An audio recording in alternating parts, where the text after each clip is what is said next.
They say when luck comes knocking, there's no stopping it. The two brothers are heading to a used car dealership to check out a wrecked 2022 Porsche GT3. The asking price for this car is $160,000. Since the crash happened on a racetrack, the damage is quite severe. After a 2-hour drive, they finally arrived at the dealership. They had already contacted the owner, so he was there to greet them. You can see the entire front bumper is torn off, one headlight is missing, and the fender also took a hit in the crash. You can also see the tires are completely bald, clearly from track use. It looks like it was towed straight here after the crash and put up for sale. Next, a look at the rear. You can see the body is slightly deformed and the rear bumper is in even worse shape, completely unusable. The original massive rear wing is missing, leaving only the two broken wing supports. The rear windshield didn't escape either. It's covered in cracks. Next up is the undercarriage inspection. You really need a lot of experience to buy a wrecked car like this. One of the brothers hopped into the driver's seat and tried to start the engine to check its condition. He pressed the start button and the exhaust immediately let out a healthy roar. Based on their experience, they could tell the engine was likely fine. You can also see the steering wheel airbag has deployed, which probably means all the airbags in the car went off. They then removed the front wheel and saw the entire suspension system was destroyed and the bottom of the frunk was also bent. Seeing the extent of the damage, the brother just shook his head. The dealership owner also mentioned that the roof airbags had probably deployed, but he didn't see them when he got the car, so he wouldn't be responsible if they were indeed blown. The brother also noticed another problem. The carbon fiber hood was slightly damaged, which would be another costly replacement. After half an hour of inspection, the two brothers made their decision. They successfully negotiated a deal for $145,000, a very good price considering the car. Now it was time to load it onto the trailer. Thankfully, since the engine was fine, they could drive it onto the trailer under its own power. Once it was loaded up, they began their journey home. You have to admire their setup. They can use almost any vehicle as a tow rig as long as they have a trailer. After another 2-hour drive, they finally got it back and unloaded it directly into the workshop. The first thing they did when they got home was to fire up the engine again. The brother quickly made a list of all the parts they needed to order. The initial parts list came out to $32,700. He wants to keep the total budget for the entire build under $200,000, so he can sell it for $250,000 and make a clean $50,000 profit. With the parts list made, the teardown could begin. First to go were the bald tires. Luckily, the rear suspension hadn't taken a major hit. After removing all 4 wheels, the two brothers immediately found a spare set of wheels in their warehouse and mounted them. But then a surprise, the new tires stuck out past the fenders. He figured the previous owner must have modified the suspension, which meant the entire current suspension system had to be replaced, another huge expense. Next, he started removing the front bumper and the heavily damaged fender. After removing all the front end components, they found the frame rails in the frunk were also starting to buckle. Thankfully, this could be straightened and repaired. The only part that needed replacement was the frunk floor panel. They also found signs of rodent damage on the wiring harness, and the condenser on one side also needed to be replaced, adding to the planned budget. He then dove back into the disassembly, removing the front crash bar as well. After half a day of work, all the damaged front end parts were finally stripped off. Now it was time to move to a different area for the next stage of the repair. To avoid causing any further damage, he used a forklift to move the car onto the frame machine.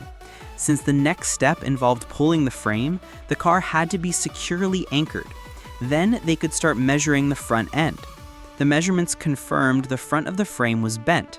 He started with the easier fixes first, but when they measured again, they found another serious problem. The entire front subframe was cracked, likely torn apart in the crash. This meant another massive expense, which caught them completely off guard. But they were at the point of no return. They had to bite the bullet and continue. The two brothers then moved to the rear of the car to assess the damage and figure out what other parts they needed. Thankfully, besides the rear bumper and wing, not much else needed to be replaced. They then peeled off the protective film from the damaged areas to prep for the bodywork. Since they weren't experts in this kind of repair, they called in a friend for help. If they couldn't fix it, it would be another huge expense. Their friend quickly got to work, sanding the paint off and heating the damaged area before starting to pull out the dent. Since it's an aluminum body, it needs to be constantly heated during the repair process. At a certain temperature, the aluminum becomes more pliable. We'll skip the details of this process, but when their friend took a closer look, he found the door and body were completely misaligned. The only option was to try and pull the frame to see if they could make any progress.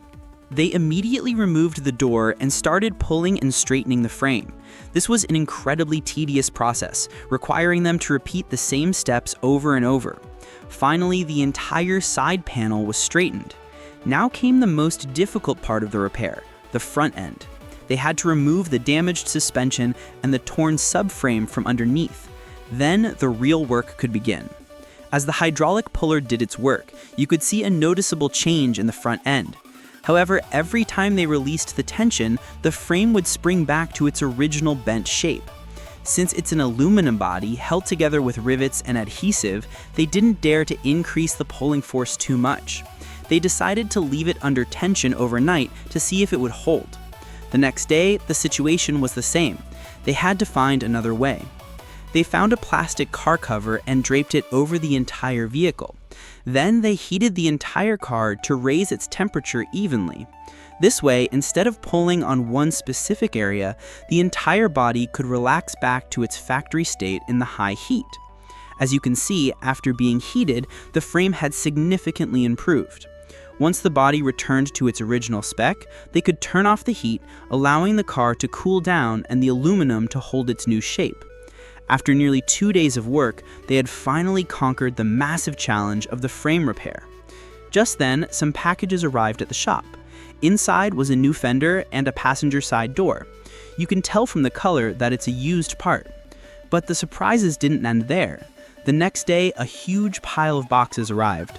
Inside were brand new headlights, some used parts like condensers and tail lights, a massive crash bar, and GT3 front and rear bumpers. A large portion of these parts were sourced from the UK. The shipment also included some carbon fiber components, so you can imagine the cost. With all these parts on hand, they could speed up the build. First, the bare metal body needed a coat of filler to prep for paint. After the filler cured, it was sanded smooth, followed by a coat of primer. While the primer was drying, the team made some minor adjustments to the front end. Then they could install the new condensers and the used subframe they had sourced. With all the current front-end parts installed, the GT3 project had finally made a major breakthrough. They started the engine again and added a lot of coolant to bleed the air out of the system. After dealing with the cooling system, they couldn't wait to put the wheels back on and get the GT3 on the ground again. The GT3 could now finally move under its own power. At this point, the brother was already thinking about what color to paint it. Porsche's mint green was at the top of the list. But there was still a lot of work to be done, like removing the seats and headliner from the interior.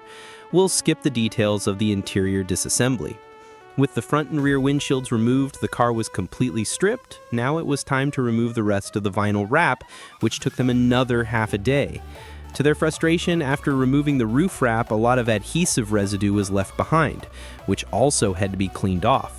All the exterior panels they had test fitted also had to be removed again as the car was about to head to the paint booth. But before that, the entire car needed to be sanded and washed as it was getting a full color change. Then it could be sent to the paint shop.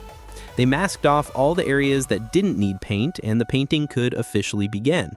For the color, the brother went with mint green. As the paint was applied, the car began its transformation. We've covered the painting process in detail before, so let's just jump to the final product. And you have to admit, the green paint has a unique charm, though it really only works on sports cars. On a regular family car, this color would probably look terrible. While the paint was drying, it was time to work on the disassembled parts, like sanding the front and rear bumpers and the doors. With plenty of hands in the workshop, they prepped all the parts in no time. By now, the car's paint had dried and it was rolled out of the paint booth. The gloss of the paint was incredible, easily meeting factory standards. Now they could send the sanded bumpers and doors into the paint booth. The process was the same as the body, so let's just look at the final result. The finish was flawless, with the same gloss and texture as the rest of the car. Now they could reassemble the grills and air intakes onto the front bumper. The rear bumper got its taillights and carbon fiber trim. With all the components assembled, they were ready for final installation. Just then, another large box of parts arrived. Inside was a brand new exhaust system, another major upgrade for the GT3. The brother immediately got under the car and started removing the stock exhaust system to install the new one. You have to admit, the look of this new exhaust is a huge improvement over the stock one. Now for the most important part, the sound test. As soon as he revved it, it let off an explosive roar that left him speechless.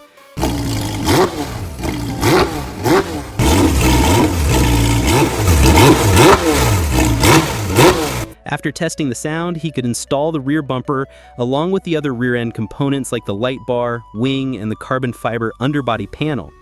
Then he opened another package. Inside was a carbon fiber rear wing and a massive set of wing supports. He assembled the wing and installed it on the car. With the massive wing, the car's style immediately became more aggressive. Next was the front bumper installation. The car was still missing one major component, the hood that he's pulling out now. After peeling off the protective film, a massive carbon fiber hood was revealed, another huge visual upgrade. He quickly installed it. With the carbon fiber hood on, it felt like the GT3 finally had its soul. The previously mentioned replacement of the front floor panel was also taken care of. He found the spot welds by sanding and successfully removed the old panel. He then replaced it with the new one and secured it with rivets. Next was upgrading the interior.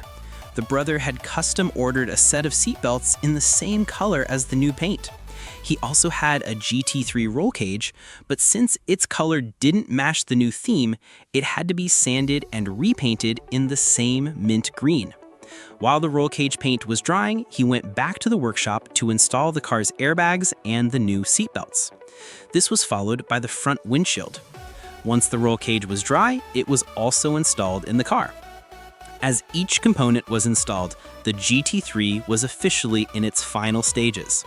After the last trim piece with the GT3 logo was installed, the complete restoration of this GT3 was finished. This track car could once again show off its charm. But before its official debut on the road, it needed a full, deep clean inside and out. Then, this 2022 GT3 could finally return to the road. As he hit the gas, the GT3 shot off like a wild beast. And that's where we'll end the story of this GT3. For the grand finale, let's just experience the terrifying power of this GT3.